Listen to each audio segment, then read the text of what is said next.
Bueno, pues muy pendientes de Turquía, de los BRICS, de esta reunión que va a tener lugar en poco más de un mes, donde bueno, ya conocemos otro invitado. Y es que, bueno, pues como saben, el presidente ruso, Vladimir Putin, ha estado de viaje en Mongolia, desafiando precisamente a la orden de arresto de la Corte Penal Internacional, invitando, por cierto, a Mongolia, esta cumbre de los BRICS en Kazán. Y bueno, pues es uno de los temas de la semana, sin duda. Eduardo, te quiero preguntar por esto, esta visita de Putin a Mongolia, si es un mensaje para Occidente, si es un desafío a la Corte Penal Internacional y también, bueno, pues un poco la reacción que hemos visto por parte de la Unión Europea, Ucrania también, que amenazaba a Mongolia, le instaba a detener a Vladimir Putin, que por supuesto pues es algo que no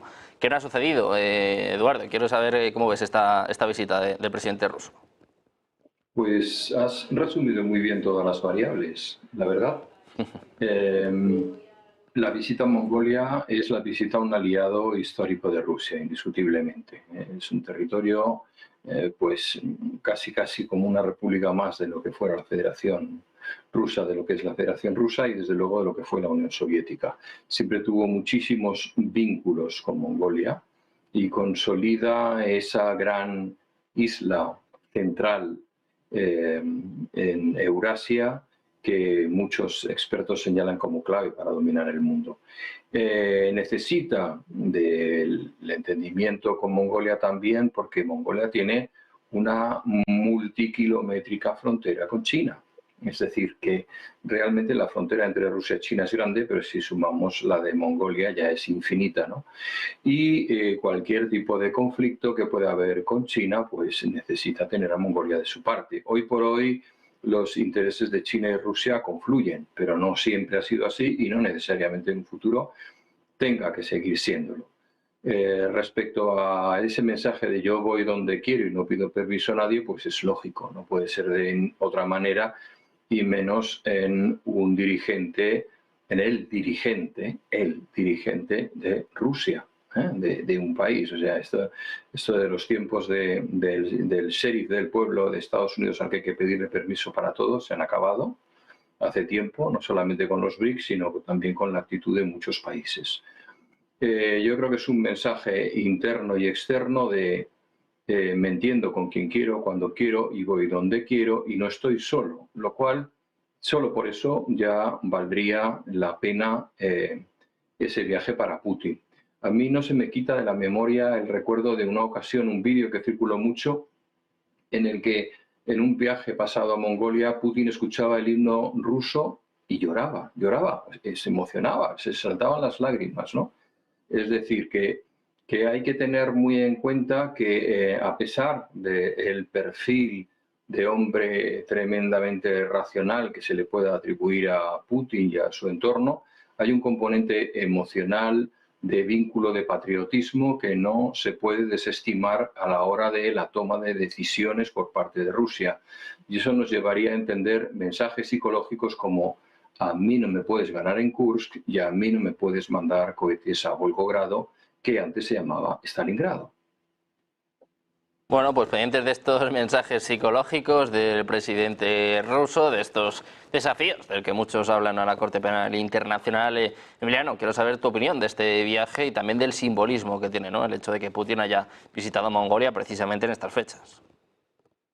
Bueno, yo creo que es una demostración de que como no es miembro de la Corte Penal Internacional ni del Estatuto de Roma, pues que le resulta indiferente lo que diga esa normativa y la orden de detención que hay contra él por el secuestro de múltiples menores ucranianos que se los llevó a Rusia para ser adoctrinados dentro de la cultura rusa, aunque supuestamente los ucranianos también forman parte del mismo pueblo, entre comillas. Entonces, ¿cuál es la cuestión? Que Mongolia tiene un problema, que está entre dos gigantes, Rusia y China, y tiene que relacionarse con ellos. Entonces, me imagino, pero esto es una presunción, que lo que han hecho ha sido Mongolia, que es parte del estatuto y que debería haber dado trámite a esa orden de detención, lo que ha hecho ha sido mirarse el artículo 98 del Estatuto de Roma, que determina que ante determinados supuestos de inmunidad personal o estatal se puede evitar cumplir con la orden. Es decir, que creo que legalmente a nivel internacional, creo que Mongolia, si realmente ha invocado eso en su diplomacia respecto a la Corte Penal Internacional, pues estaría exenta de responsabilidad. Entonces, bueno, pues simplemente porque fijaros que cuando se hizo la reunión de los BRICS en Sudáfrica, ahí Putin no fue. ¿Por qué? Porque Sudáfrica sí que es un país comprometido con los derechos humanos y con evitar delitos de lesa humanidad y crímenes contra la humanidad. De hecho, recordad también que ha sido Sudáfrica el que ha demandado a Israel, a lo que nos hemos ido sumando todos los demás tarde, mal y nunca. Entonces, ahí no fue Putin. ¿Por qué? Porque sabía que Sudáfrica sí que podía ejecutar la orden de detención. En cambio, Mongolia, dentro de este marco legal que la habilita el propio Estatuto de Roma, pues me imagino que ha entrado ahí. Y también creo que hay también una intencionalidad, porque Macron estuvo también hace poco en Mongolia y la idea era ofrecerles alternativas energéticas, porque claro, el problema de Mongolia es que tiene una dependencia energética de Rusia brutal. Entonces, en un intento de conseguir esa autonomía o estrategia de seguridad energética, pues me imagino que ante la visita de Macron lo que ha hecho Putin es también reforzar y ofrecerle precio más barato de gas y de petróleo a Mongolia para que pueda desarrollarse económicamente. Entonces, bueno, una muestra más de cómo juega Putin, de va a Corea del Norte, va a Mongolia, a decir a los países que sabe que no van a ejecutar, primero porque algunos no lo son parte del Estatuto de Roma y otros porque directamente se la trae al pairo todo el tema de los tribunales internacionales, como es el caso de Corea del Norte y como es el caso pues también de algún otro país próximo, como es el caso de Irán. Bueno, pues precisamente en este viaje de Putin se ha hablado de acuerdos económicos, de acuerdos comerciales entre ambos países, de una asociación estratégica integral, bueno, recordándonos un poco al viaje a Corea del Norte o también a lo que se espera que se implemente en los próximos meses con Irán. Jesús, te quiero preguntar también por esto, esta visita de Vladimir Putin, y si crees que es un desafío tanto a Occidente como a la Corte Penal Internacional. Es un mensajito.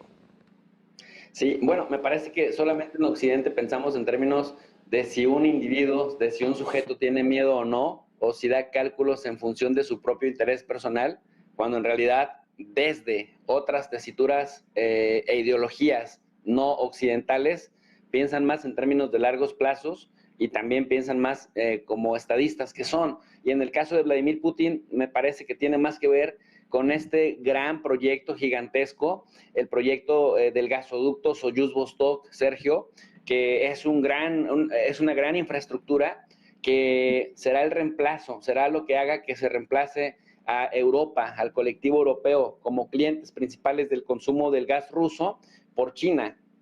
en donde Mongolia juega el papel de estado pivote, es decir, tendrá esta función más o menos que tenía Ucrania en las épocas de la Guerra Fría, en donde se construyó gran infraestructura gasística y petrolera y que atraviesa prácticamente su territorio para que desde Siberia y desde otras partes de Rusia pudieran conectar a Europa con gas. Estamos hablando más o menos de que es una extensión del gran gasoducto que se llama Fuerza de Siberia 2 o Fuerza de Siberia, que tiene unos más o menos proyectados para el año 2027, 50,000 millones de metros cúbicos que anualmente irían al mercado chino,